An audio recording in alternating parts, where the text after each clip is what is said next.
Yo, what's going on, buddy?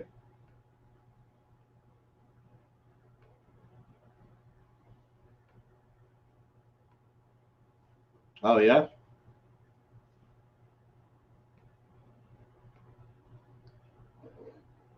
Are you name dropping John Tesh on me? Does he talk about the intro that he created? Oh man, come on.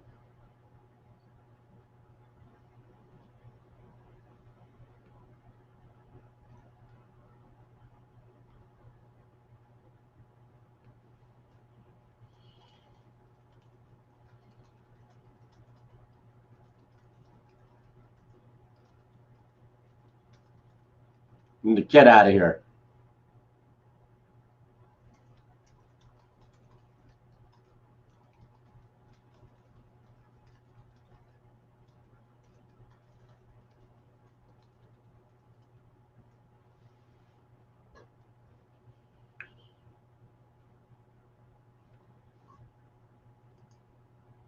Like Tony Bruno? What the hell is going on? Why would Tesh be calling in at 11 o'clock Eastern for Bruno? Maybe he got the wrong time and it should have been 11 p.m. Eastern. But they're not even on. Right.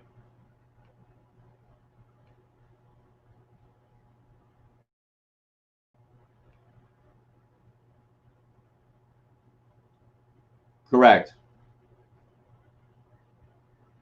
Kind of weird, isn't it?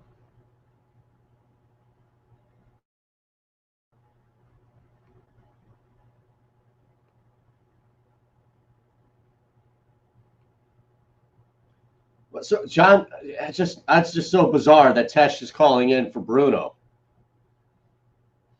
Right, like the whole thing is just bizarre.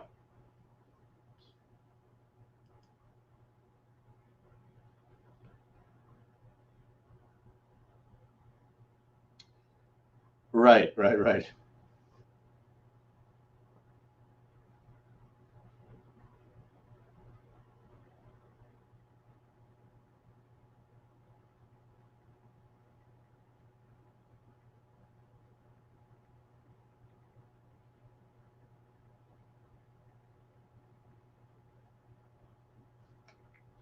Yeah, man. I would definitely not believe that, especially at the way in which you presented it. Like, oh, by the way, he was calling for Tony Bruno. What?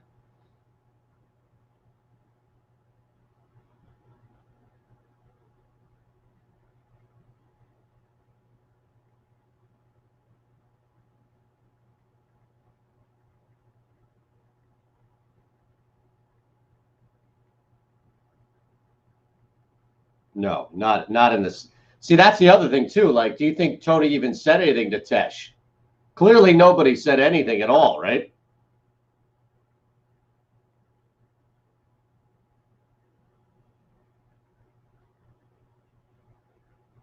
No,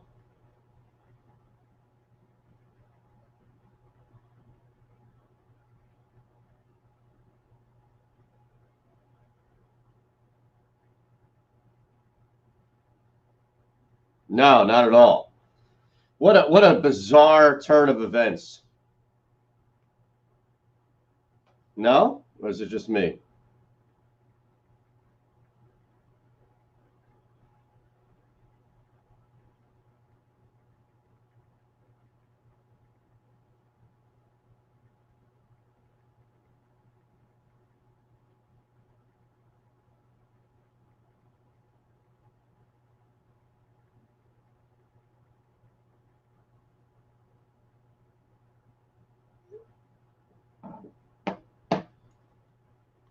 Well, we've got a interesting, I would say, the very least Tuesday program out for you here as college football inches closer to that September 10th date in which we anticipate the power conferences playing. We also have building up to kickoff, which is a week and 2 days away right now. storylines to look at leading up. So each day you can just take a storyline from a team and know that there will probably be 32 teams, but not each team deserves a storyline. Jacksonville, no offense, they don't deserve a storyline when we're talking. We only have a certain amount of days heading up to kickoff here. But between that, we also have one, as we've talked about this almost in passing because so many other things have happened. We have two things in the NBA that are refreshing based on how things have been going really in the first round. Now, also in the second round, so they're straddling that line. But make no mistake, where we are right now with the NBA playoffs heading into the second round in the East, it could not come fast enough. And tonight's game, 8:30 Eastern, that tip tonight, has to be one of the most anticipated and should be one of the most watched game sevens in the first round, maybe in history. If you really think about this, what we've seen with two star players, star scorers on display. Now, I've also seen and have played, because there was some outrage, so I'll give you my dual recap here. We're going to knock two out in one segment, probably sometime this first hour. Madden is out, and the new 2K21 golf game out. A lot of people upset. I upset a lot of gamers this morning. They're very easy to push. They're very easy to poke and prod. And they're upset at me. A lot of them came after me. So we'll tie that into the review as well. It's the second level on SportsMap Radio.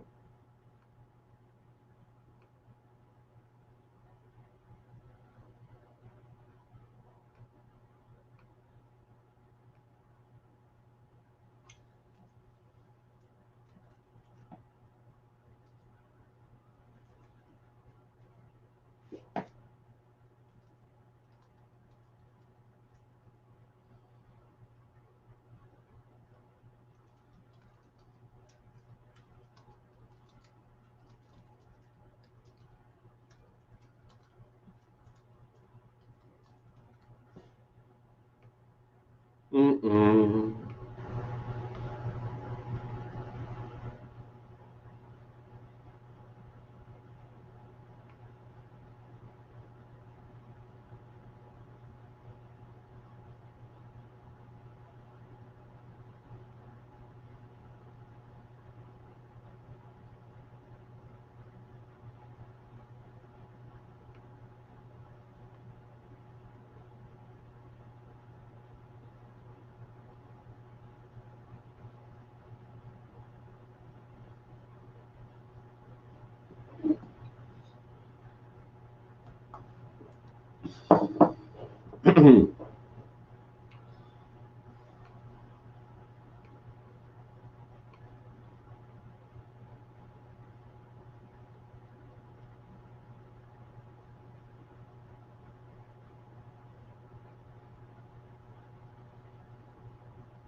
That's the most is that the most random phone call you've ever gotten?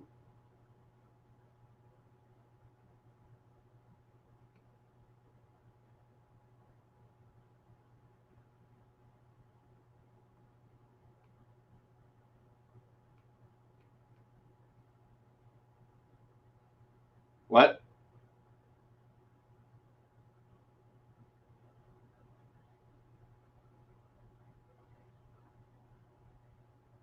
Right.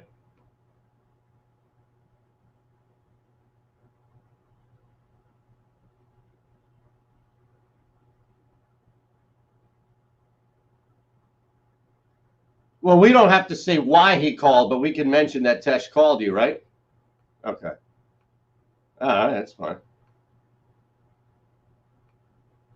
Okay. Oh, man.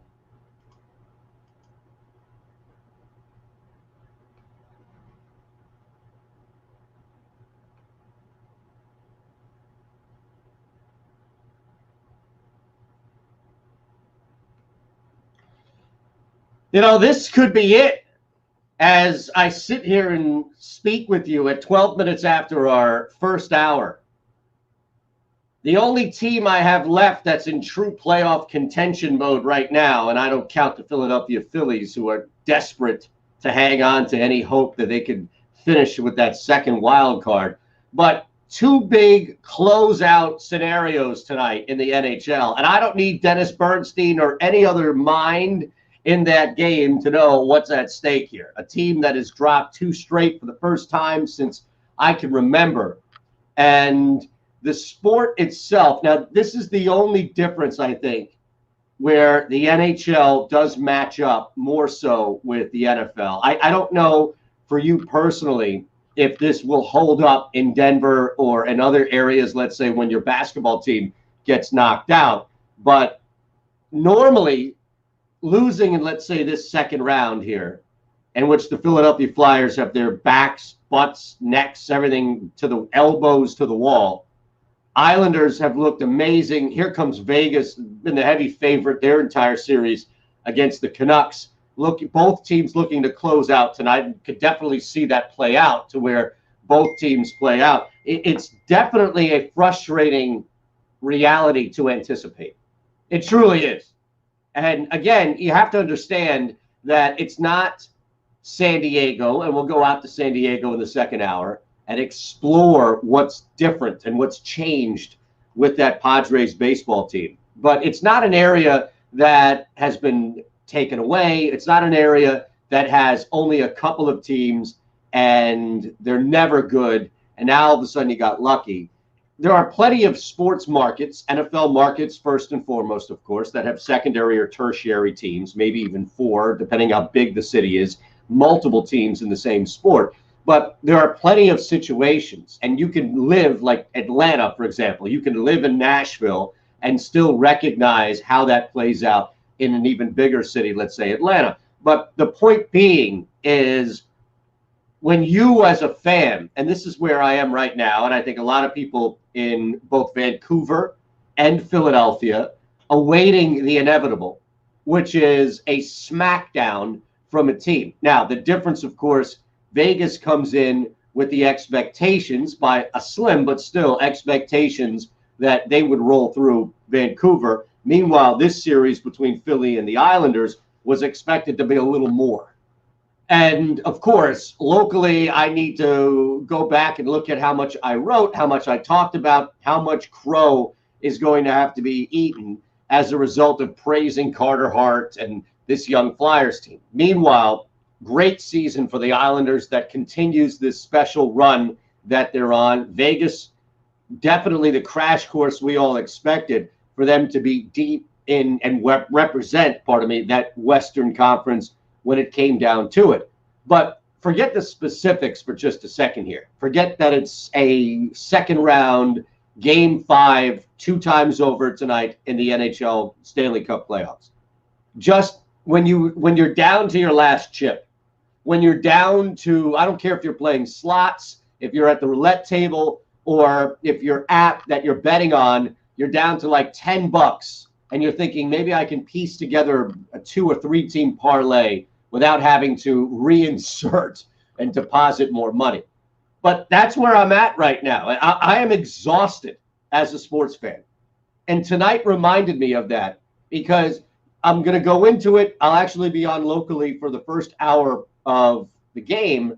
But, I mean, this is it. This is really it. I can't watch a baseball team limp their way to 2 or 3 games out of that second wild card in a 60-game season. It doesn't do enough for me. My football team is so banged up and so poorly managed coming into a crazy year that a left tackle who's got to be, 37 years old, it feels like, and Jason Peters is trying to squeeze more money out of the team because they re-signed him as a guard, and now both tackles are out. I'm dealing with a basketball team that I have to be reminded on a night like tonight, where Jamal Murray and Donovan Mitchell have each dropped 50-plus points twice, 2 times over in this series. I have to be reminded that my basketball team isn't built anywhere close to what a successful scoring NBA team looks like. And I think the best thing that's happened to the NBA, at least in the Eastern Conference, at least on the East side, the number one thing that has happened is Jimmy Butler and the Miami Heat. And that, again, is a kick to my sternum because I watched my team here in Philadelphia mismanage everything, including a brief stint via trade of Jimmy Butler here in Philly that only netted more frustration and more toxicity in the culture. So, yeah, I'm exhausted. And I almost want to just put me out of my misery. Can the Flyers win 3 straight and knock off the Islanders in near historic fashion? Probably. But are they? No. And I can't start that mentality of, well, anything can happen. I can't rest on that anymore. I've been beaten down here all summer when it comes to the 2 winter sports that were delayed, a baseball season that already, outside of a couple of teams, because you knew you were going to stand at the top, has been difficult to really get around. And the NFL, while I'll watch every single second of it, and I'll bitch and moan about everything that goes wrong, and I'll jump on the other end of it like, my goodness, this team's going to the Super Bowl, like every NFL fan does with any team. I don't know how many other teams go into this with preseason expectations of, well, it's you and another team that are just going to win this division between Philadelphia and Dallas, and then seeing injury after injury limit what that quarterback can do, what your quarterback can do. Dak Prescott isn't going through that. Dallas Cowboys look more and more like a safe odds-on favorite to walk away, forget win, but walk away with the NFC East. I'm telling you, I'm just tired from watching teams that I root for get smacked down, and then people that have left that team or people that have simply been selected, let's say, ahead of other guys or just built the proper way as opposed to the infuriatingly wrong way. It takes a toll on you as a fan. It does. You start to seek out other games. I can't wait to watch tonight's basketball game. I can't. I'll get to Jimmy Butler in 20 minutes, but I can't wait to see this game tonight between 2 young budding stars in the NBA. And it is as close to whatever superstar matchup that we've seen in years prior in the finals or conference finals. We just happen to have it here with 2 young kids in the first round. And it is staggering to see the difference in how other teams have chosen to, let's say, built their squad, right? How other teams have built their squad versus taking scorers, taking guys that score first and do other stuff second and working that. Doncic is another example. And yes, you can look at plenty of people who have come out. It's always going to be a crapshoot in the NBA. But this thing is just a gift. What we've got tonight is a gift. And hopefully, and this is what my challenge for me at least. I don't know how many people I have the fantasy draft here for this league at 8 o'clock Eastern. So this game will be on in the background. And I'm sure that I'll miss a pick, maybe just looking up, watching something that Murray or Mitchell just amazingly is able to do. But it's worth it in the sense of we finally got, at least in the first round, we finally got this head-to-head matchup. It wasn't going to be Chris Paul and James Harden. And my goodness, what the hell happened last night with the Houston Rockets? It just more disappointment. Again, at 104, they did their job defense. The Thunder are not going to score points. 104? Last night in the NBA was such a split, was such a dichotomous night in which you had another underperforming, underachieving effort by the Houston Rockets in a closeout scenario where that game was gift wrapped. All they had to do was just hit shots. That's it. Oklahoma City was not keeping up. If they put up 110, 115, OKC doesn't get an extra 6 or 8 points out of tempo. That was it. That was all they could muster. 104. And you just barely cracked the century mark against a team that last time out shot themselves in the foot faster than Plexico Burress in a nightclub. Meanwhile, the game before that revives the East. I don't know what's going to happen with Toronto, but they were in a draw anyway last year to the point in which it was domination in ratings. It actually took a dip because of Toronto. If that's xenophobia here, if that's Kawhi Leonard isn't a sexy star, or if that's who the hell knows who Nick Nurse is, I don't know what it is, but it definitely had an impact when it came to ratings. Miami is the savior of the Eastern Conference. I'll explain that in 17 minutes, but tonight is a difficult challenge for me. And I don't know for other people. You can hit us up 800-224-2004 at Shandor Show, live on the stream, twitch.tv/Shandor Show. But in one regard, and again, this is what I'm dealing with as a fan.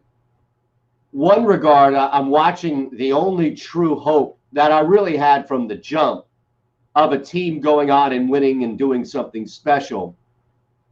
Back to the wall, most likely losing tonight against the Islanders, which is disappointing because that would be 3 straight losses to close out the series. But I can't put anything past right now a hockey team that can't shoot. They can't get any shots, so they're not going to score, you're not going to win. All right, I get that.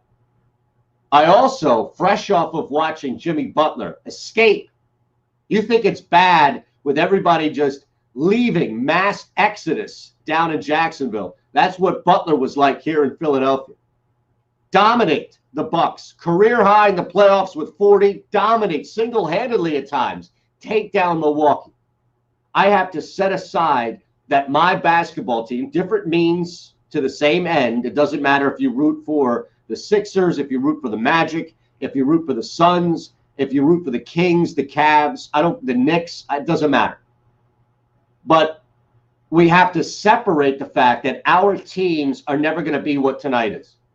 They're never going to have, at least not in the near future, going to have this level of excitement and theater in which you're actually going to see one of these teams advance and the storyline continues. Hopefully it's the Jazz. I have a nice little series bet on Utah. But you'll see that. You'll see that move forward. All right, coming up, as mentioned, touch on this Jimmy Butler thing in 15 minutes. Second hour, we'll hit out west. Our pal Judson Richards is going to join us in San Diego, 12:40 Eastern. Fake news before that at 12:12 Eastern. We'll do this leading up to kickoff. We'll take one storyline and focus on that coming into the NFL season. Today's going to be an easy one. Today we're going to knock the obvious one out, although maybe it's not as obvious as you think. At Shandor Show, twitch.tv/Shandor Show, 800-224-2004. It's the second level on SportsMap Radio.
sandwich. What?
All right, Ron.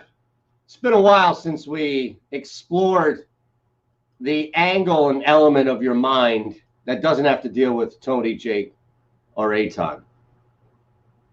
But I am curious, are you ready for the draft tonight? Have you mocked yourself out to where you're ready for the draft? Is Asman ready for the draft? Is Tony? Did either of these guys even mention it? Jeez.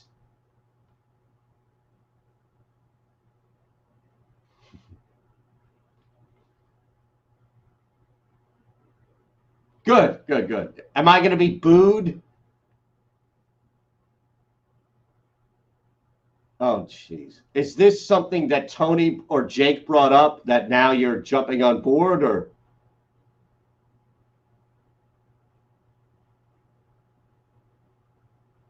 Right. You mentioned this a couple, right? This is a big problem for you, which is 8 o'clock Eastern. Yes.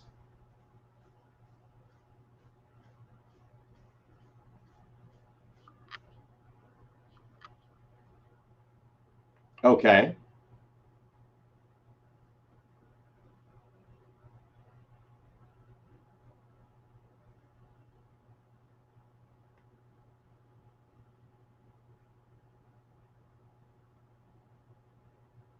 Why don't you rank your first guys so that if it auto picks? That I don't know. I imagine you can do it on the ESPN Fantasy app. I imagine you can. Yeah, I mean, why not, right?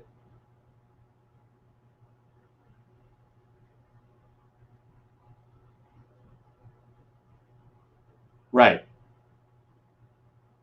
You'll have enough time.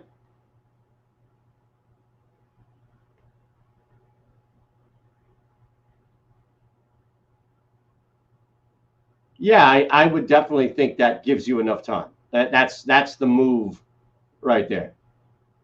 Well, what does he know? He doesn't know what you have to deal with. Not true at all. The top running backs are going to go, but even still, for example, the fourth or fifth pick, you're going to have a decision to make because there are technically 5 or 6 running backs you can go with number one, and then you decide if in fact a quarterback, or I doubt a quarterback, but maybe Mahomes, or a wide receiver goes first as far as in the first round ahead of you. I think that there's a lot more time being spent on the first round than Jake gives credit to. I think you'll be okay doing that, honestly. I just don't want to hear any excuses. Now, what was Tony and his thought going into tonight?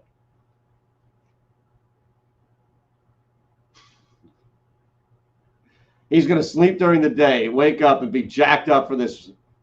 Good for him.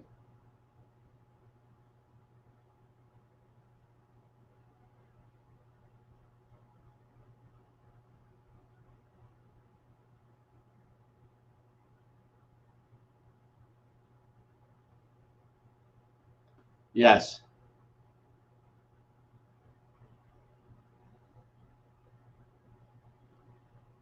Unbelievable.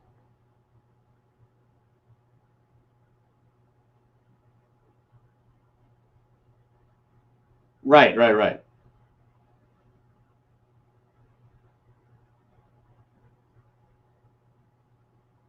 It's amazing. Amazing. I can't. Somebody's going to do that. Somebody's going to draft somebody who's like opted out this year. I'm not touching Fournette. Maybe in like the 15th round if he's still available, knowing that somebody might pick him up and give him goal line yardage. But no, no, no, no. Right. That would be enough in its own. And Asman is complaint free, as we know, going into tonight. What was his problem?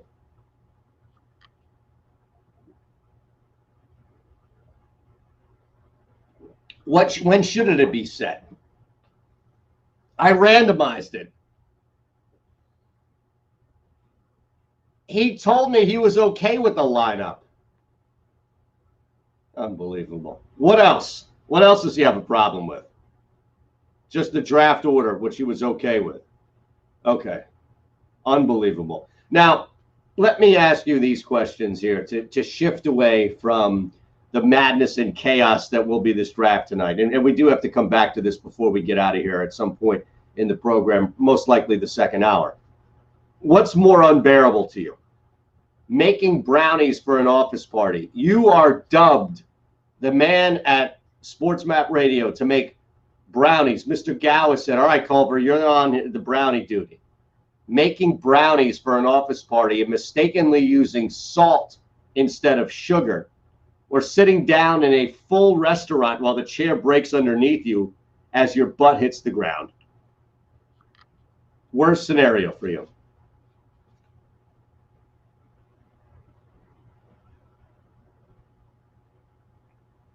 Well, making brownies with salt instead of sugar.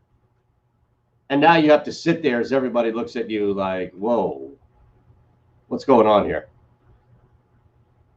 Brownies with salt, or breaking a chair as you sit down in front of a full restaurant. No, no, sorry.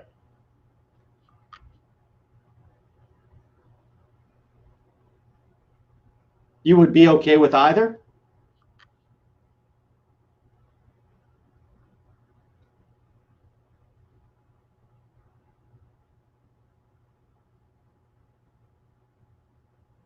Okay. Okay. That's fair. Now, having to move once a month for an entire year, your right arm suddenly going completely numb and unusable for a full month. You could do this job with one arm.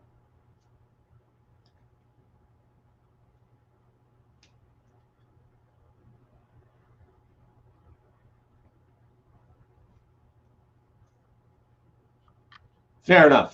As somebody who has moved way too many times, I totally understand it.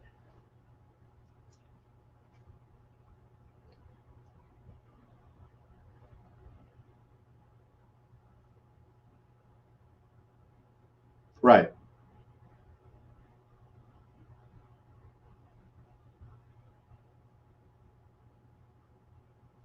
Fair enough. You don't get any of that. Right. Right. Zero. That's what you get watching those shows on HGTV with the production crew. Jimmy Butler saved the NBA next.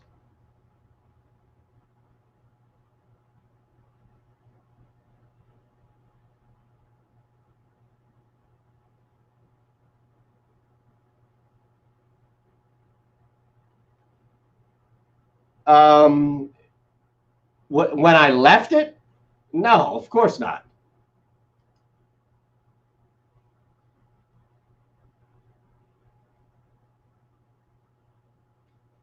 Yeah, there was one where I thought actually there was one where I had $1,000 security deposit, so I paid somebody $200 to come in and like deep clean it. But yeah, I mean, no, myself, absolutely not. That absolutely not.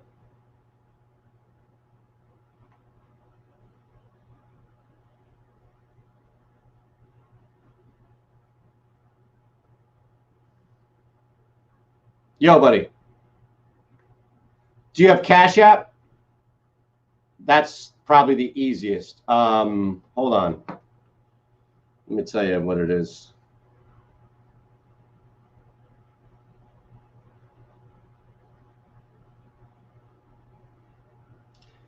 It's $ HA347.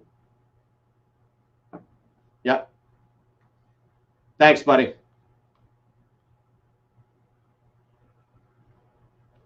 No, actually, I've got four suckers so far.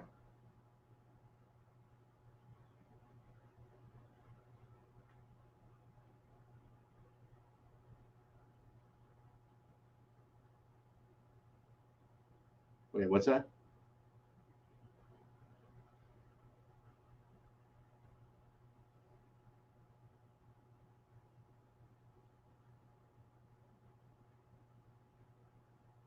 Oh my God, man.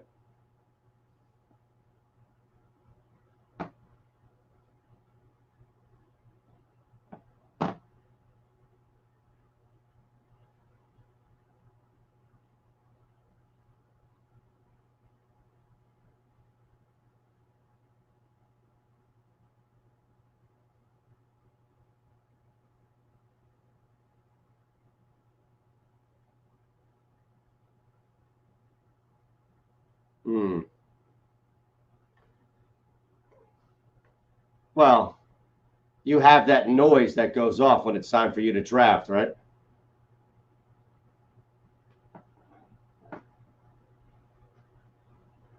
Right. Look at that. Jack just sent me the cash. Unbelievable. Why is Larry Flint trending?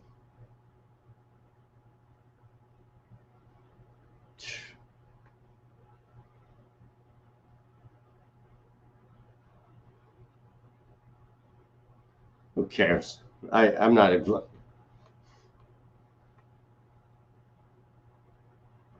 30 minutes from now, we'll introduce the big NFL theme of the day. They rotate as we get up to kickoff, which is a week and 2 days from now. Fans, constant conversation in college, constant about what's going on in college football. I'll get to that coming up this segment.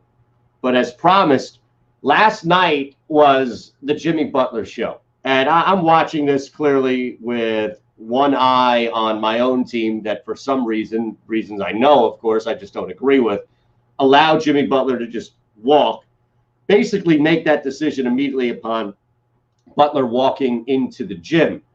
But the Eastern Conference really needed that. It's not their fault per se, but a team like the Philadelphia 76ers, if they did something special in advance and knocked off the Celtics, they have some young kids that are definitely easy to cover and make a big deal out of. Not to blow them up like a Mitchell or Murray by any means, but they're unique and then they're individuals. And Simmons tied to the Jenner stuff and not shooting a jump shot. Joel Embiid, who's just constantly a source of entertainment on and off the floor. But that fizzled immediately because the team stinks and they got swept out of the first round. Boston has Jason Tatum and some great players on their team, but they just don't have it right now. Tatum doesn't have that personality to carry a conference. Giannis We need to stop making Giannis out to be something he's not. He's not Killer Kobe. He's not this deadly assassin. He's not that guy who's going to carry, at least with personality and who he is as a person. He's not going to carry the Eastern Conference. And I don't think that the Miami Heat right now, I'm not going to take the Heat at plus 450 to win the Eastern Conference, anything along those lines, and say that this is the Heat's year, but they definitely have the ability to knock off the Bucks. And we saw the Bucks come out in that first game against the Magic, and it was a warning sign. Yeah, you could easily cruise through Orlando 4 straight games, but how much are you awake after that poking and prodding by the Magic? Did you go back to sleep and just slowly stumble your way through that first round series only to take on Butler and the Heat, or did something really change? It's hard to say the latter after another first game loss in the second round. There really, since LeBron left, there really hasn't been anybody out, and Kawhi was a nice little Band-Aid, really. I mean, what happened with LeBron James leaving is on full display this year, this offseason, into this regular season, and now into the playoffs. Kawhi Leonard leaving the Eastern Conference, going to the West, was a clear-cut reminder, because the real thing was when LeBron left. But Kawhi leaving was a clear-cut reminder that the conference was really devoid of that star power that's going to carry a team, not on the court, but to have that personality off the floor as well. And Jimmy Butler's the only guy right now. It's no knock on Victor Oladipo, Miles Turner, Malcolm Brogdon. It's no knock on the Pacers, man. It really isn't. But what it is it's a statement that Toronto was doing it without anybody remotely close to that level of carry. I love Kyle Lowry, a local kid from Villanova. But no, it wasn't the Toronto Raptors, despite the special season that they put together. Giannis was thrust into this, but he's still that nice young, he comes across still as that nice young kid who's still growing into his role as one of the top players in the NBA. Jimmy Butler, on the other hand, is that perfect example. He's a throwback. Jimmy Butler is a throwback player in this modern NBA, has the skill set of anybody in the modern state of this game, but has that mentality, that killer mentality, that Jordan mentality, that Kobe mentality, that LeBron now mentality that people thought for years he would never have. The only difference is that Butler doesn't have a ring. You can still have that mentality in you and it not transfer over to, well, he's not the best player in the NBA. He's not a top 5 player in the NBA. So if guys like James Harden are going to struggle each and every year to make it to the finals and win something, it would stand to reason that Jimmy would as well, unless you had him on the right team, the right situation. But Butler alone brought back legit interest and it just breathed life now into the Eastern Conference. It's no real knock on Boston so much as they're just victim of who they're playing.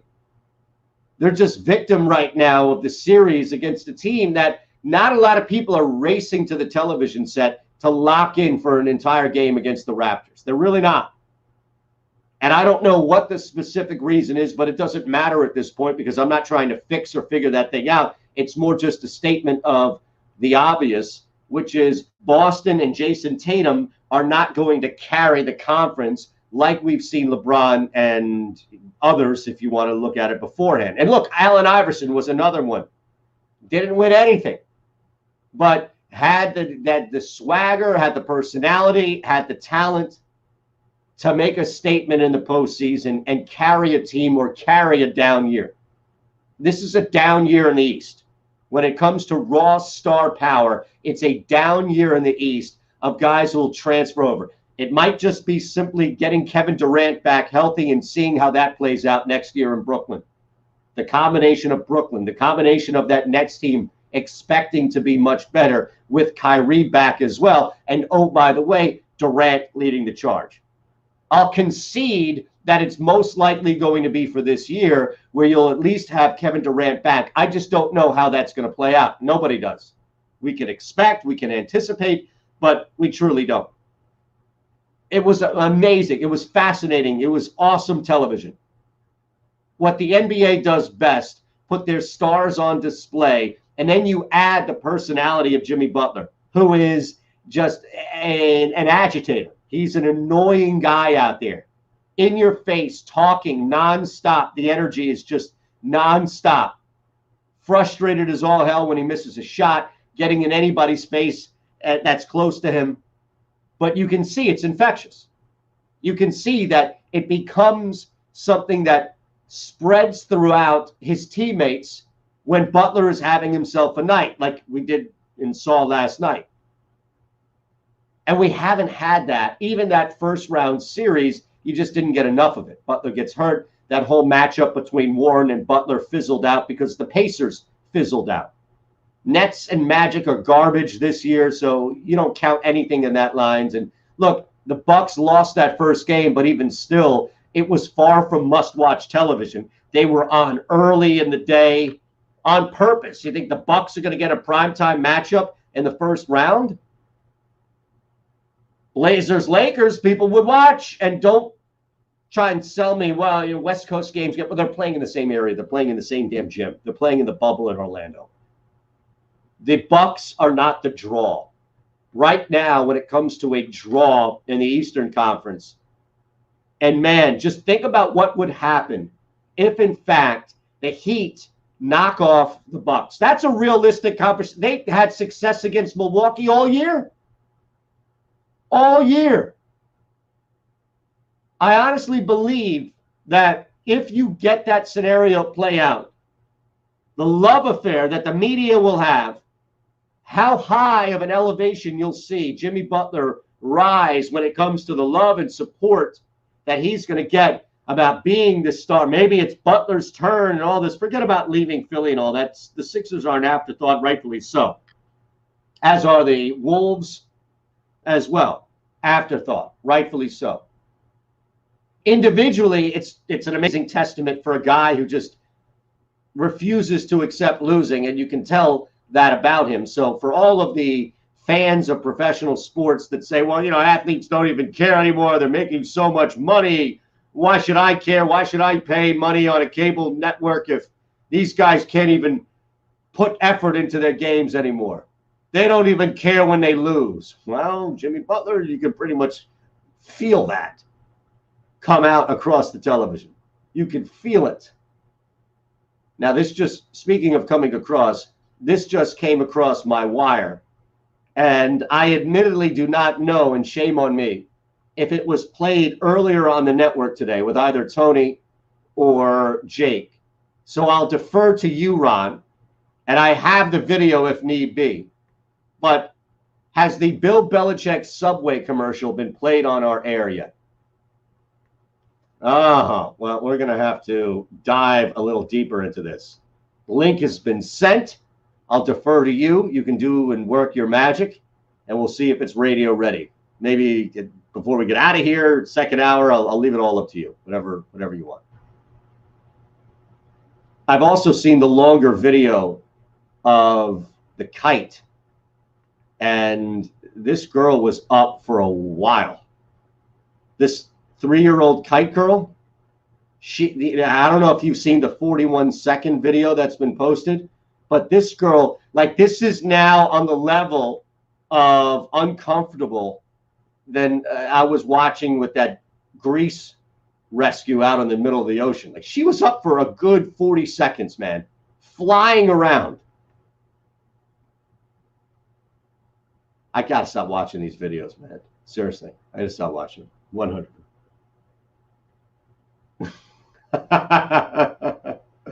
Oh my goodness. I mentioned the back and forth with college football and their fight to have fans in the stands. So let's start with Iowa State. I don't hate what Iowa State is doing. They say they'll welcome 25,000 fans for their opener September 12th. Now, they're going to have social distancing, mask requirements, and all of the basic COVID protocol in place. All of the mitigation strategies, as they call it, will be implemented. But according to the Des Moines Register, if fans don't follow the rules adequately enough, that's it. No second chance, no do-over, no, hey, I should have studied for the exam. No makeup tests, nothing like that. If the kids don't follow the protocol, there will be no second chance, and all remaining home games will be played sans fans.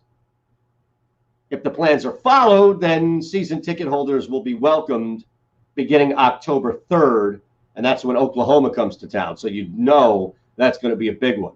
So this does beg the question, and I started with Iowa State for a reason. It's not like other areas that have decided, well, fans can be at the stadium, but not students, like at Miami. I mean, this is all crazy how you look at things individually. But let's just look at Iowa State for a second. You've got the following month, really, a couple of weeks down the line, you've got where it would be expected, October 3rd, Oklahoma.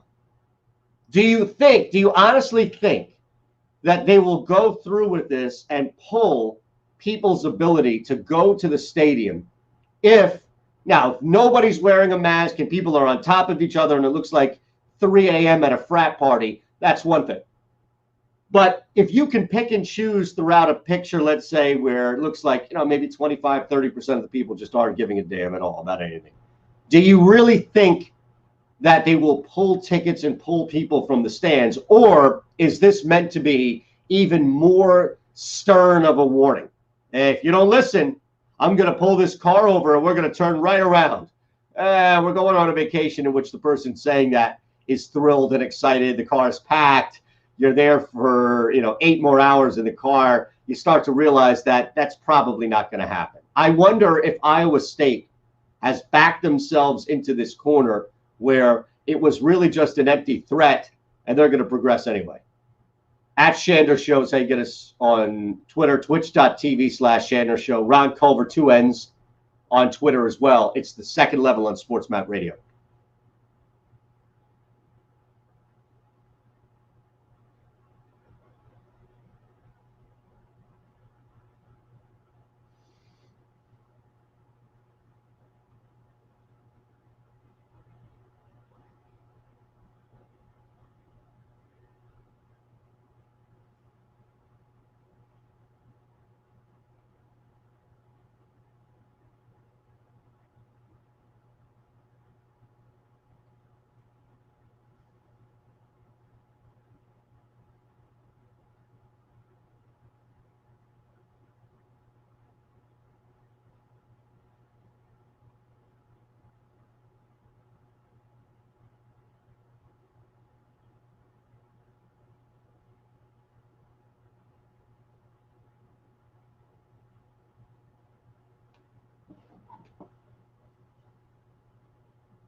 Oh, wow.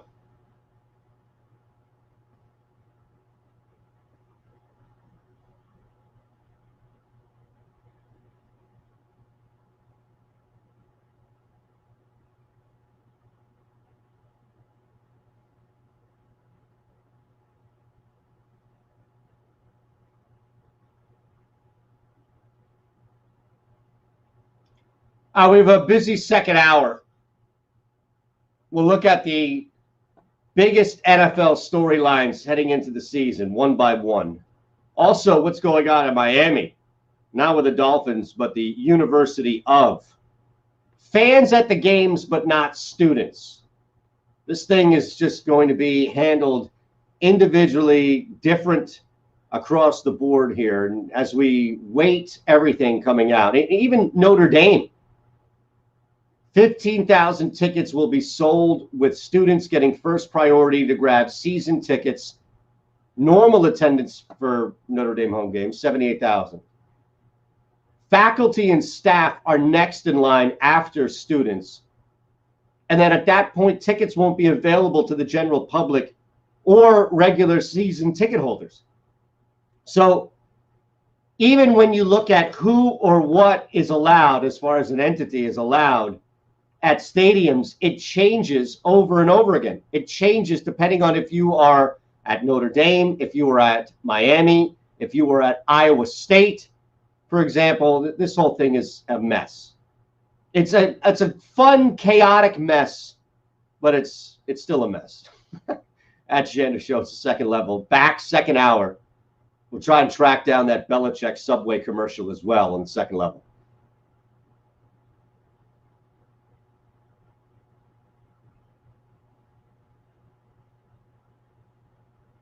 Did you see that, by the way?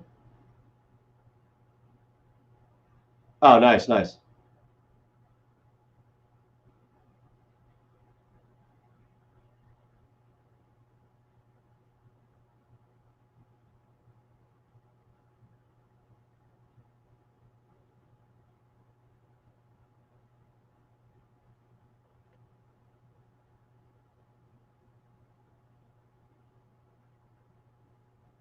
Mm-mm-mm.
Oh, this is perfect.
Mm-mm.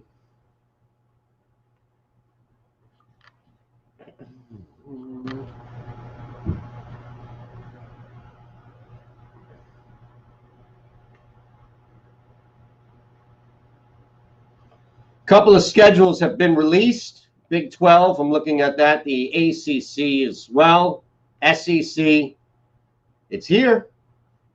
Friday, October 9th, Friday, September 11th. Well, that doesn't make sense. Yes, as far as leading into the first really couple of weeks of each month, right away on Friday, September 11th, we have SMU at TCU, and then that weekend opens up in the Big 12 with some pretty big games. Everything is in conference, we know, and that is actually going to lend to a lot of amazing football games early on where we normally would not see. It's not everything being bad and brutal as a result of COVID. Some things like scheduling, for example, could favor it. And looking at the ACC, Thursday, September 10th, we know things will kick off UAB at Miami. Now, speaking of Miami, they will allow fans but not students at games. Hurricanes announced fans will be allowed inside the season's first two Hurricane games, but students will not be. There's a long, lengthy statement by the school. As disappointing as this is to all of us, especially the students, this is the prudent course of action at the time. So basically what they're telling you, and this is what I love because we just had Iowa State come out with a similar situation and they handled it a little different, right? Just look at it like parents. Two sets of parents here. Iowa State came out and said, all right, we kind of trust you, but know that if you break the rules here, that's it. Like if you break the rules and don't eat your vegetables after we give you a slice of cake, you're never going to have a slice of cake first. You're never going to have dessert first. It's never going to happen again. Miami's like, now we don't even have dessert in the house. We're not even going to show you or even tell you anything about ice cream, cake, nothing like. All we have in the house is Brussels sprouts. So if you want to eat, you're going to have to eat Brussels sprouts. And it's ridiculous, the different protocols, but here we are in such a bizarre scene. Second hour, we'll go out to San Diego in 35 minutes. It's the second level on Sports Map Radio.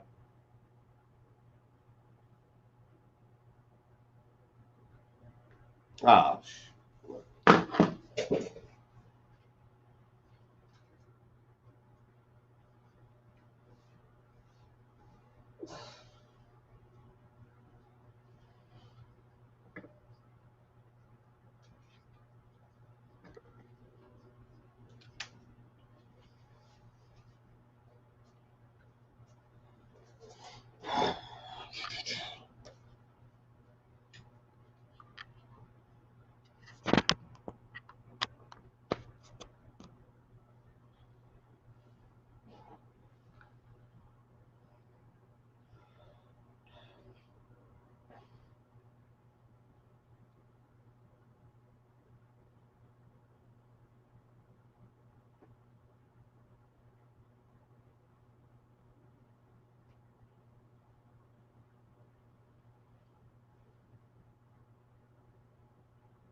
Wow. We're in the wrong business, man. Are you aware?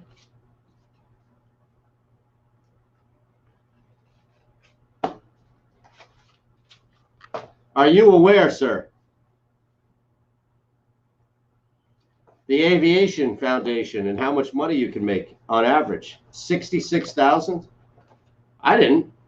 Should I have been paying more attention to these promos?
Buddy?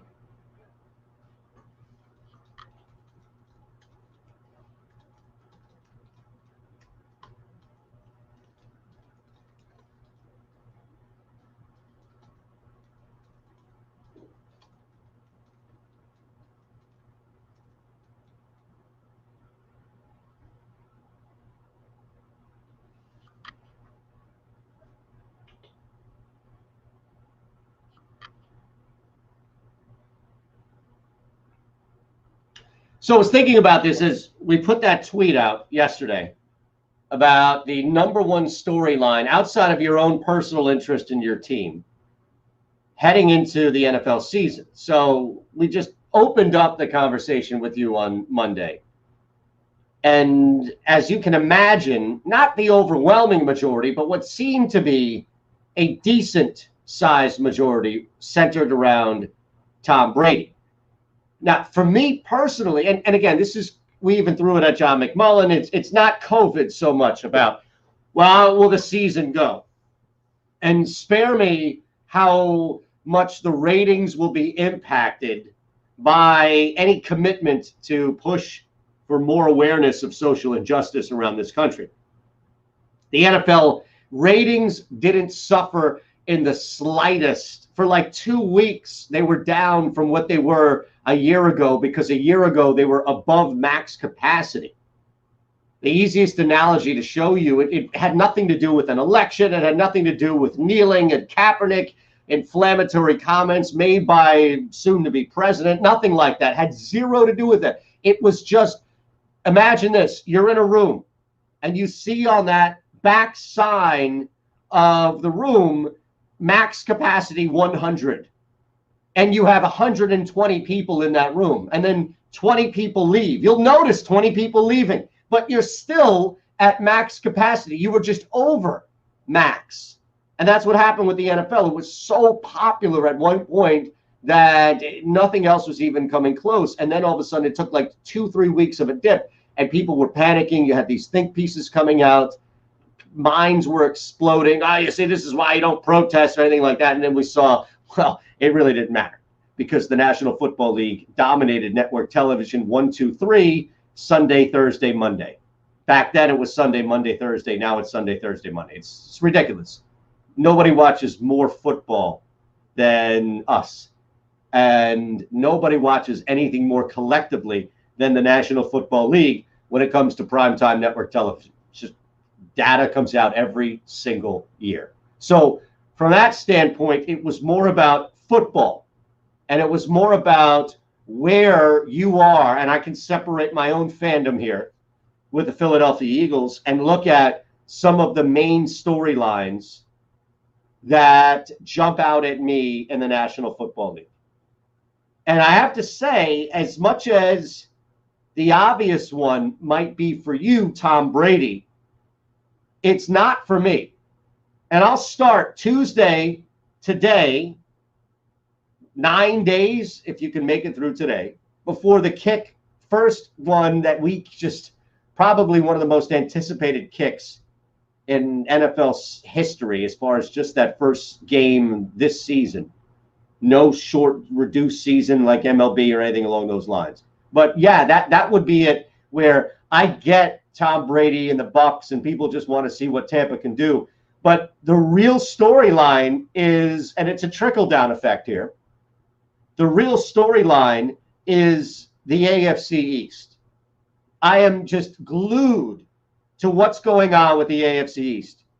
You have 4 teams right now that all share this collective reach of hitting around the NFL with both unique and storylines together that make up that division. And you start, of course, with the Patriots. Now, is that Subway commercial airable, in your opinion, Ron? The Bill Belichick Subway. I know you're locked into your own mock draft, and you're probably looking at like the 6th round right now, depending. Yeah. Can we play that Subway commercial?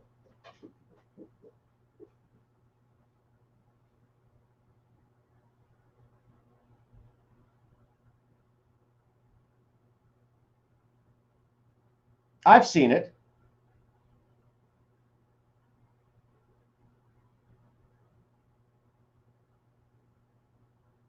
Okay, so how about I describe it and then we air it? Okay, I'll do that. I'll do that. So we'll do that before fake news. How about that? Okay.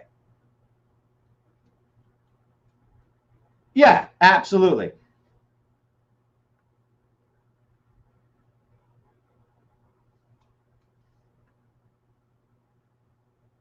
Okay, I'll give you a little play-by-play of it coming up in about 4 minutes.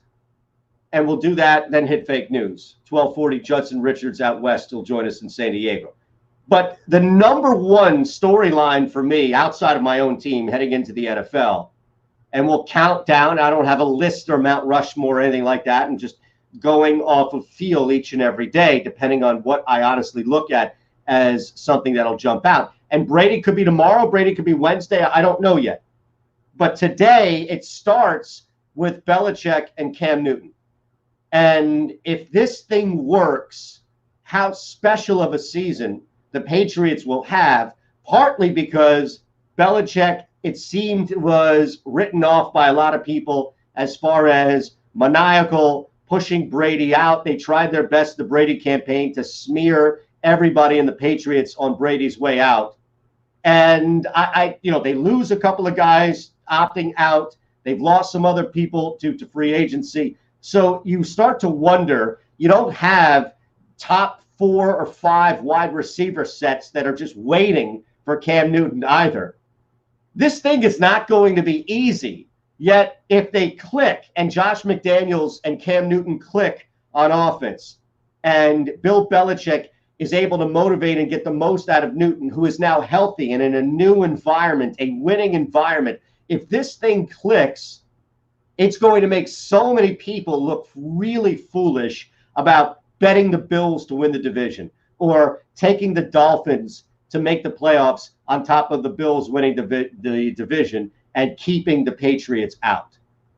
And I hate to look at it specifically from a Patriots-centric point of view, but the reality is that they are the team in this league. They were the team in this league with Brady. They continue to be this team in the league until this thing we thought would be broken up. But if you see a run right now to, I don't know, the AFC Championship game, because Cam Newton is revived, healthy, motivated, has the right coaching around him, not necessarily the best talent, but we've seen them make it work in the past, especially if Newton is protected. It goes back to how many people counted this team out heading into the season. And I just don't get it, because we would not do this with any other sport. With no other sport, this coach, the level of accomplishment that he's had. Yes, I understand that having Brady is a huge key to that cog there. But at no point would we just douse the hopes and the probability, really, behind a coach with this level of success and say, well, he lost Tom Brady, therefore they're not going to make the playoffs. Not going to make the playoffs. And the trickle-down effect of this is most likely, I don't buy anything about Buffalo. Buffalo is a major paper champ waiting to be crumbled. I trust more about what Tua and Miami can do, make the playoffs as a wild card, than I would the Buffalo Bills at this point. That kid cannot throw past 10 yards consistently in Josh Allen. It's their undoing and will continue to be their undoing. They can add Stephon Diggs all they want, but the kid can't reach him 20, 30 yards down the field. The Bills love Sean McDermott, root for that squad as a former coordinator here in Philadelphia. But let's be fair, they have been in turn, as everybody jumped off the Patriots bandwagon, they have now moved on to this ridiculous Bills bandwagon, which doesn't make any sense to me. And at no point would I even invest my time or money in anything pro Buffalo this year. Not for me, and especially knowing that it would really just take a tweak by the McDaniels offense to maximize everything from Cam Newton. And then you have the Jets, who should not be as bad as they will be. And it has everything to do with how poorly the front office mismanaged everything from the coaching staff to how this guy and Adam Gase should never have been hired in the first place. The Jets have more talent that should represent a better record, but are going to undo themselves and swallow themselves in the first couple of weeks of the season. Le'Veon Bell, clearly you have a young quarterback who should be coming into his own in Darnold. And instead, you have constant chaos inside that building, constant chaos with that team. And you're going to see it because it's in a big market. And the NFL, despite them being the Jets, the NFL is going to make sure that if there's chaos in a big market, people are going to read about it. People are going to follow it. The division itself has to be the most compelling. Doesn't mean it's the best. Now, mind you, doesn't mean it's the best. But I believe that it's the most compelling. Miami, we don't know what Miami is. It's a wild card. We don't know what Tua is yet. Wild card. Could step in and make something happen for Miami without a doubt. It could be a disaster. We know the Jets will be a walking, living, breathing disaster. We know that their coach has absolutely no idea what he's doing. He just doesn't. He doesn't know how to relate with players. He doesn't know how to call games. He shouldn't be there. It's obvious that he's best served as a coordinator, not as a coach. Buffalo has to be one of the most, if not the most, overhyped, especially from a betting standpoint, teams in the league, in the entire league. And then to cap it all off, you have what can be with the New England Patriots and Cam Newton. I can't wait. I'll be watching every single one of these games. Granted, there'll probably be a little money or maybe a fantasy player or two in this, but the AFC East has my undivided attention outside of my team that plays in the NFC East. And again, that's the whole exercise here. All right, so I'll give you a little play-by-play of what's going on. Bill Belichick is walking down the street. He runs into a guy who is holding what looks to be a box of like Wendy's, right? It's like one of these fast food boxes that you get, like a 4 for $4 or 5 for $5. And it's wrapped up in the box. And you'll hear, like the judgment going on and Belichick calling him out. The guy looks up, shakes his head in disbelief, and you'll hear the audio, but agrees and tosses the box. At that point, Bill Belichick pulls out a pair of scissors. And you just see like a little bit of a snippet, right? Like a snip on the right, a snip on the left, and it zooms out. And this guy who runs into Belichick on the street, who's in a suit, mind you, his sleeves fall off, and he's left wearing the hoodie version of a suit. Now, does that add context to the commercial, Ron, after you heard the audio? Right, but you heard it, so hopefully that adds context to it.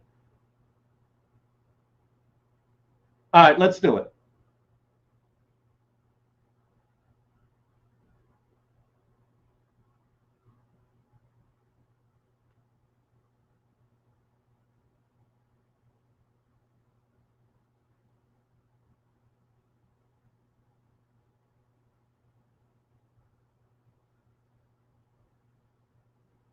So there it is.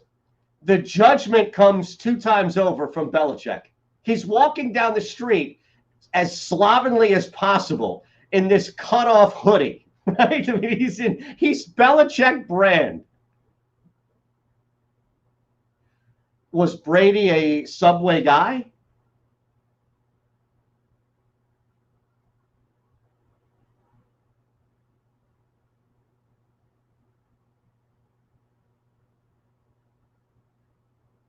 Yes, I don't think he's in many commercials. Here's the best part about this, Ron, is that there was a pic going around of Belichick on a bench eating the sandwich, and people thought that was cut out of the commercial.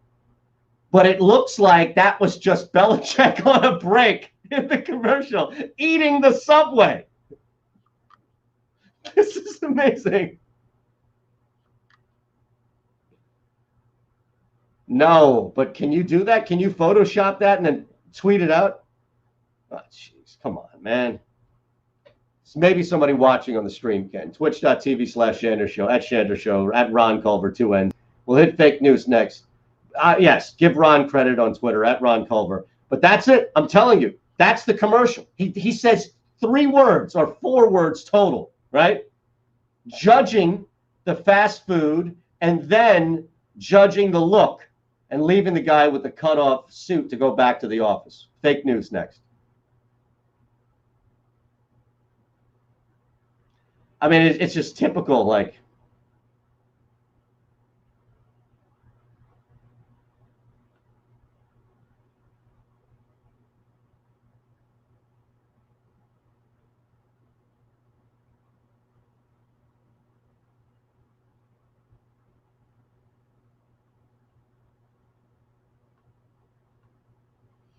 Hmm.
Yes?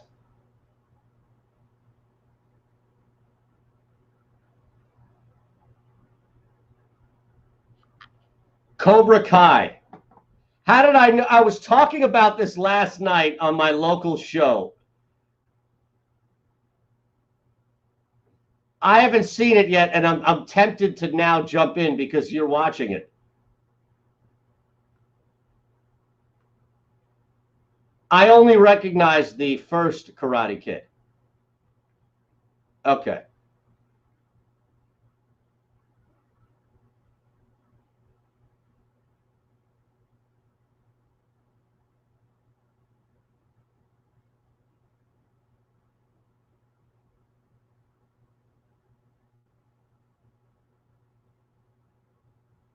If they're yeah, I mean, if they're referencing,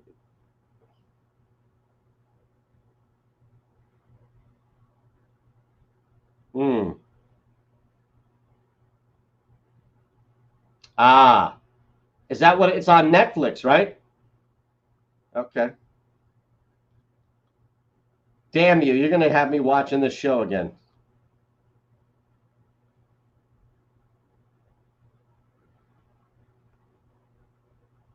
Right, right. Okay.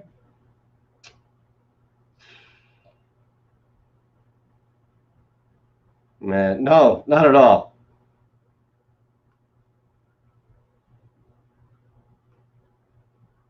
Yes.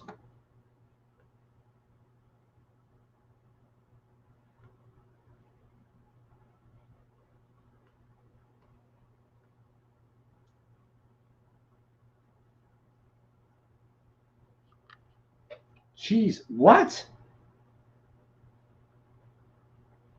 Was she passed out in a tent and it just slithered in?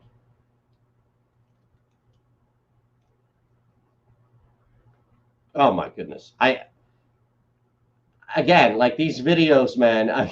Is this something that just all you need to do is type in snake video and you'll see it on? Unbelievable. Oh, now we've seen stories of this, like spiders and other things, especially on. This has to be a number one, right?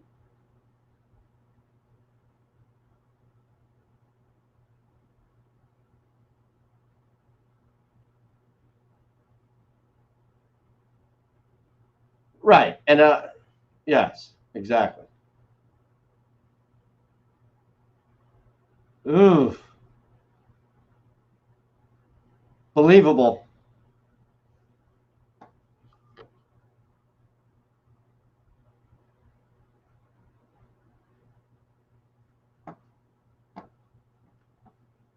For years, right? Yeah, and let me guess, nothing changed, right? Little shriveled,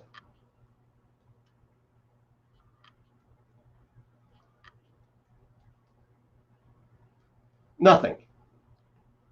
Now, this has happened. Many people have done this before. This is not a new thing. Doesn't take away from how disgusting it is.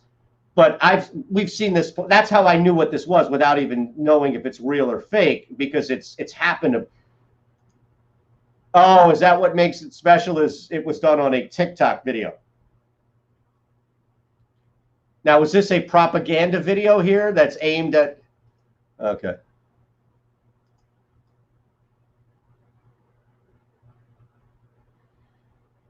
Was the shoebox given any like grow lamp or anything above it, or?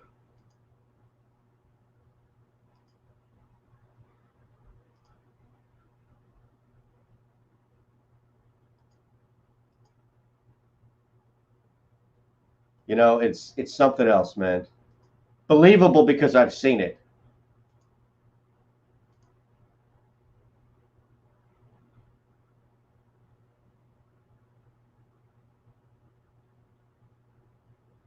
Yes.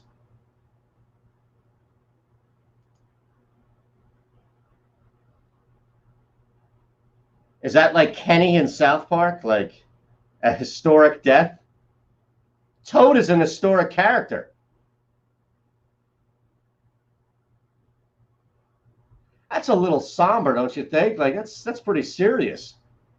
These kids, man, they're already subjected to 2020, and now you're going to shock them even more by killing off Toad? Man, I'm going to say story one. I don't have any big, deep reasoning behind this, but I'm going to say story. I wish I had some sort of logic that I can apply here. Story.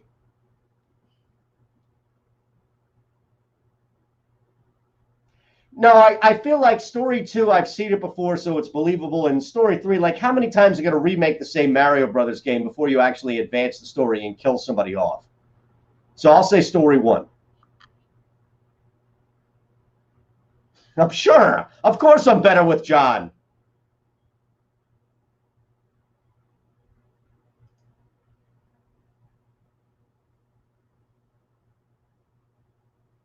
No way. I refuse. What's fake? How dare you play off our emotions with Toad dying like that? Unbelievable. I refuse. Now I'm going to bring Judson on here in the break.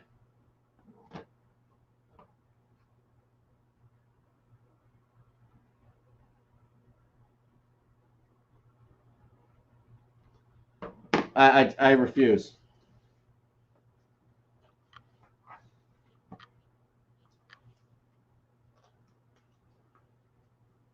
Oh my God. I'm already having like random pains in my body as a result of that.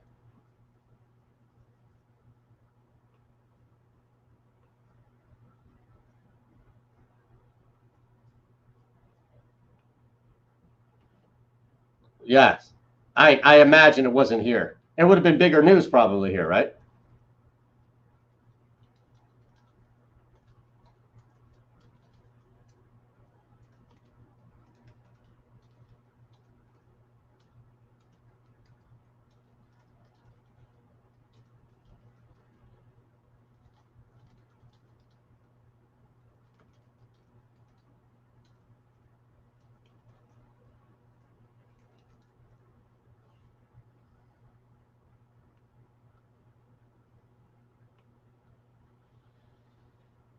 Oh, he's probably just going to jump on.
No, he should be jumping on the stream, but he just needed a minute.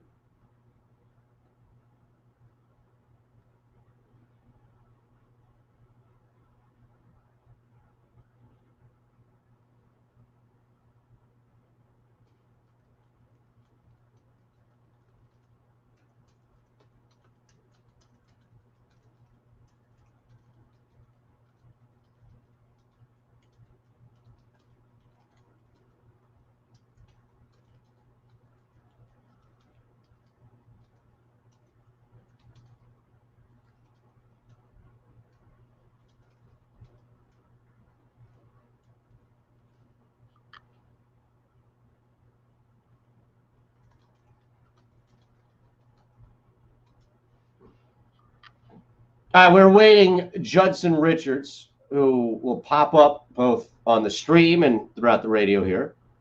Fingers crossed. Tried to work it last night on the local show, and it was a mess. It's what happens when you have an engineer come over and set everything up, and then you tweak something, and then all of a sudden it's a domino effect. Like, I have a really smart guy, Pat, local here in Philadelphia, has worked at many stations and was fortunate enough through Jacob Media. He's actually with Jacob Media now, who provides John McMullen and a lot here with this program. And had Pat come over and set everything up, stream related, radio related, so we can do a bunch of different things here. And like an idiot, I went and tweaked something because it didn't sound right. And then next thing you know, we had feedback going back to Ron. And last night, the stream wasn't accepting people that would jump on as a guest. And I thought to myself, I'm going to have to physically pay this guy to come back out and fix what I ruined. And he was here for like 25 minutes and set everything up, which was taking me hours. And I'm not an idiot. Now, I get it. I come across as one. And I'm probably closer to one than not. But I am not truly an idiot when it comes to technological stuff like this industry, only because I've been working in it for 14, 15 years. So through osmosis and sitting and watching guys like Pat and other talented engineers, imagine that, right? You have everything just set up, cruise control, and then all it took was one small little tinkering of it, and then boom, it's out. So if we get Jordan up here, Judson up here, and a call Jordan coming up in an hour from now. If we get Judson up here on the stream, then we'll let that fly throughout the entire radio show, as well as twitch.tv/Shander Show. And the big topic that we wanted to chase him down on is what's going on in San Diego, specifically with the Padres. Huge deal by the Pods at the trade deadline. Looking at where they are right now, standings heading into wild card and overall, mind you, leading by 3.5 heading into today's action for that top wild card, and still with an outside shot to track down the Dodgers atop that division. They've been outstanding, and it's just been a different team that we've seen across the board. And the funny part about it is, you've got a couple of teams that just aren't built for that. I don't know if Miami is built for this long haul in tracking them down. I don't know if the Phillies are built for this. I know the Phillies ain't built for this long haul. All right, so as promised, we go out to the Progressive guest line. Technically, it covers everything from the stream as well as the phone line, and bring in Judson Richards at Judson1360. Morning drive at Extra 1360 in San Diego. Judson, my man, how you doing, brother? Hey, Tom, I have no audio. I'm sorry, I can't hear you at all. This is very fancy what you have going on. It is. It is fancy. And the craziness is that we can hear him. Like, you can hear him, Ron, correct? Now, he can't hear us. You would think that we would be able to fix this thing. I'll tell you what, let's disconnect and we'll call Judson on the phone and try and figure out what the hell. I know, buddy. I know. We're going to kick you out of here and then go from there. We have to get Ron to get him on the phone there. Unbelievable. I'm at a complete loss right now when it comes to whatever I messed up and however we had this thing working. It was beautiful. We brought somebody on, Xavier Pope, we brought on, and it went off without a hitch. And now, as we continue to try and get this thing done, for some reason, it can't work. It can't happen.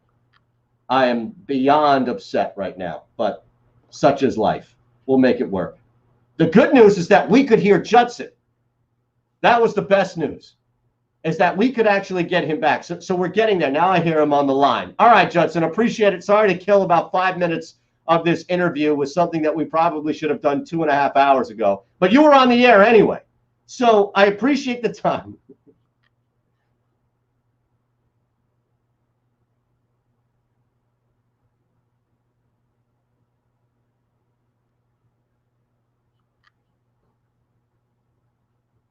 Right.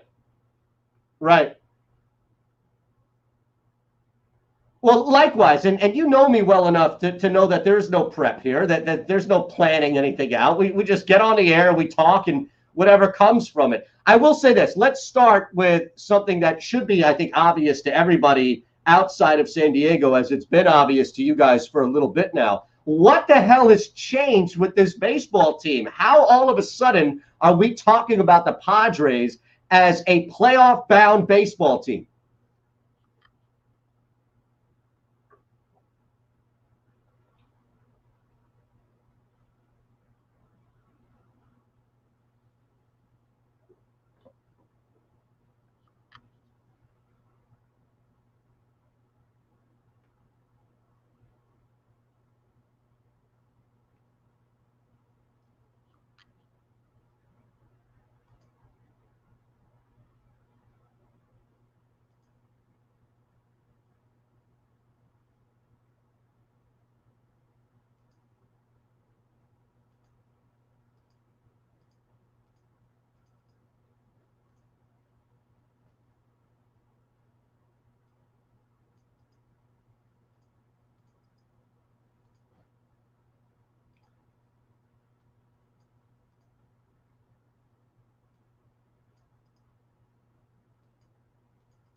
Well, you mentioned Tatis Jr., and we should clearly continue that conversation. I imagine that you're approaching, if you haven't already, hit Philip Rivers type love of an athlete in that city.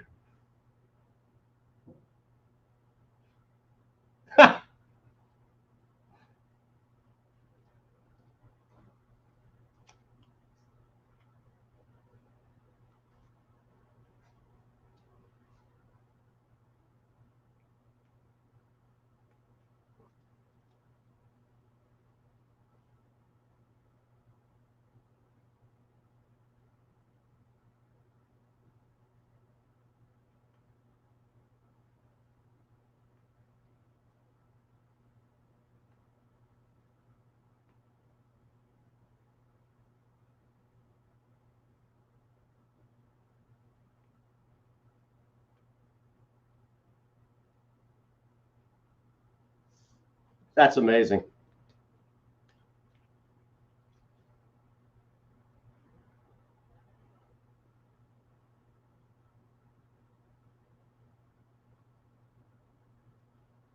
All right, real quick, before we get to a major trade and really the one that stole the show yesterday by adding a guy, Mike Clevenger, what was the reaction, both individually to that incident and also just Tatis Jr. after swinging on the 3-0 count and doing what I think a lot of people outside and not following that team, including myself, really had no problem with, but I was just curious how that went over locally.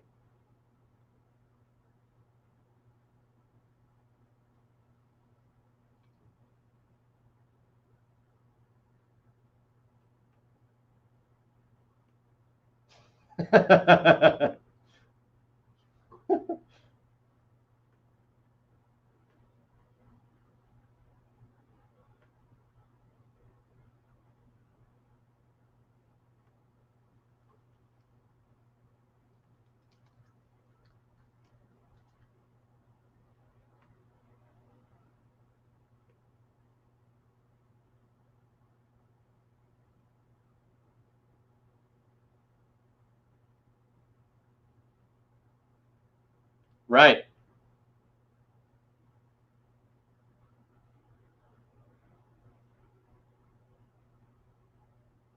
Mm.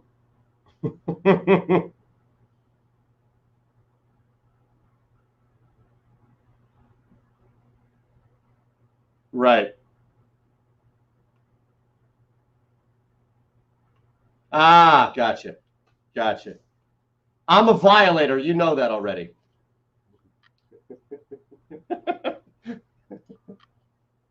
Yeah.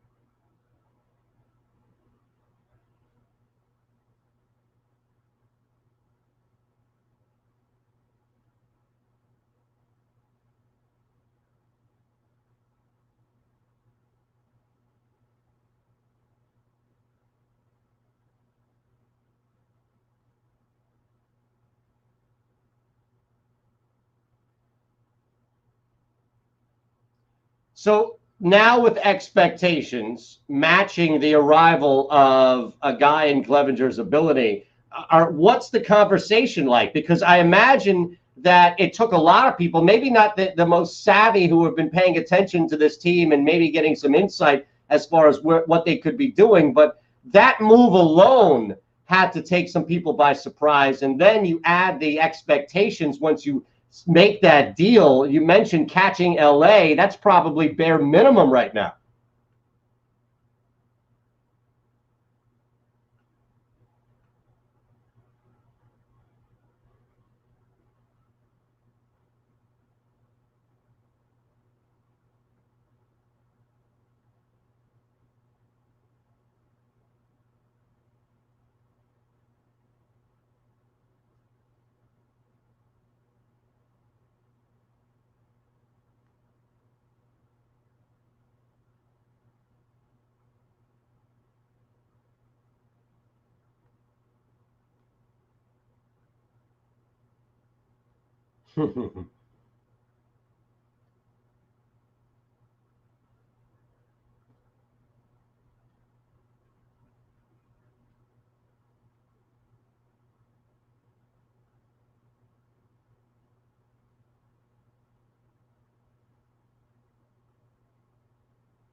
Amazing, man. Final minute.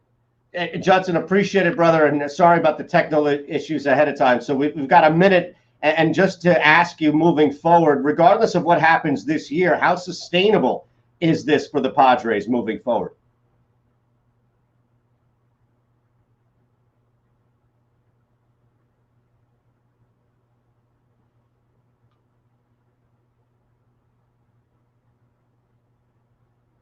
Right.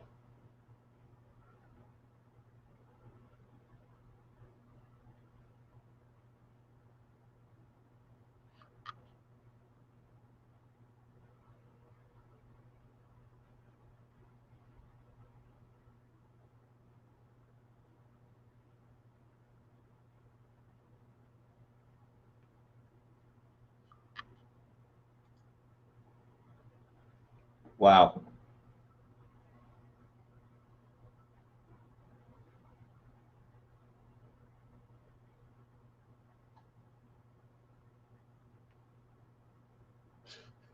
Crazy. I'm happy for you.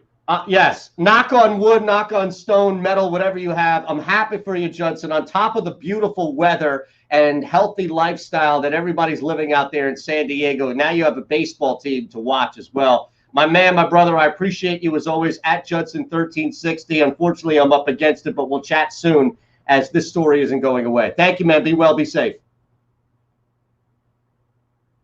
You got it. We'll wrap the hour next. All right. Now I'm going to try and do this on my phone. God damn it.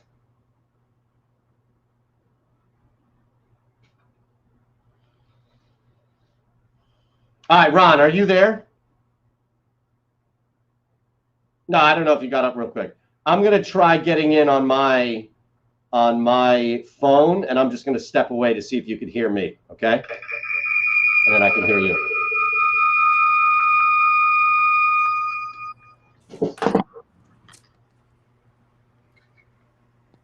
Hey, Ron, can you hear me?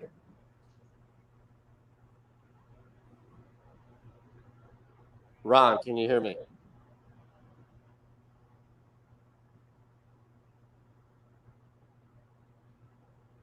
Wait a second.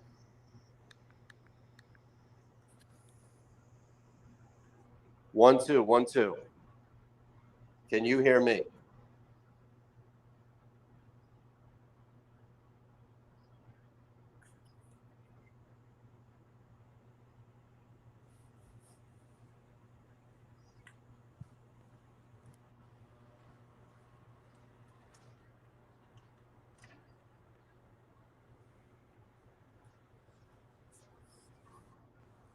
Check.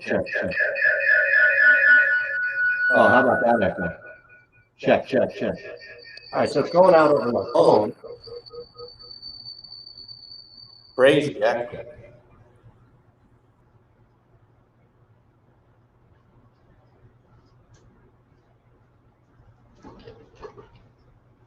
Now, could you hear me?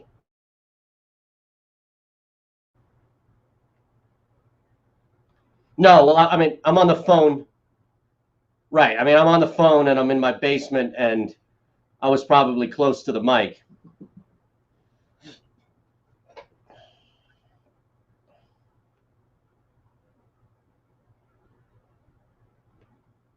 And I could hear me talking back into the phone.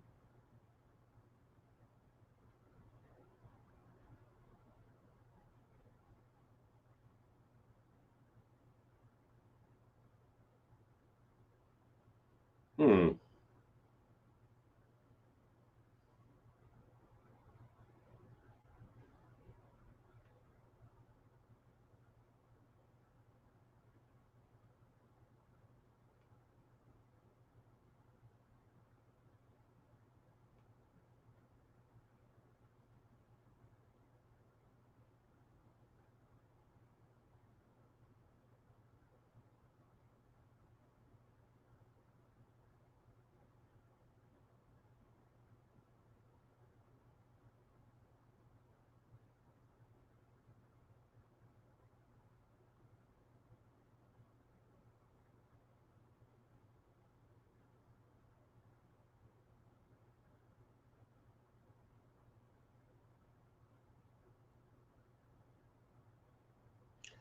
All right, well, back on a Wednesday. So we'll chat with Ryan Ballengee as the FedEx push continues. Do you? Not the snake woman. I refuse. The NFL draft. The real NFL draft. Right. Oh, my goodness. Yes, sir. No, not at all. I will be there. No excuses for you whatsoever. You better be there.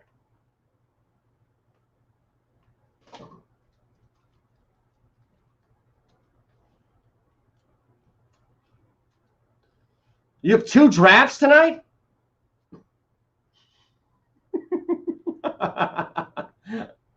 2 picks. Oh my goodness. All right, I'm going to try to figure this fucking thing out. God damn. I wonder if people just, is it their phone, you think? Like it's just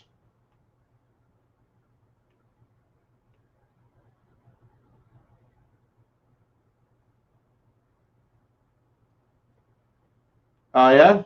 I got to hear it then before I get out of here.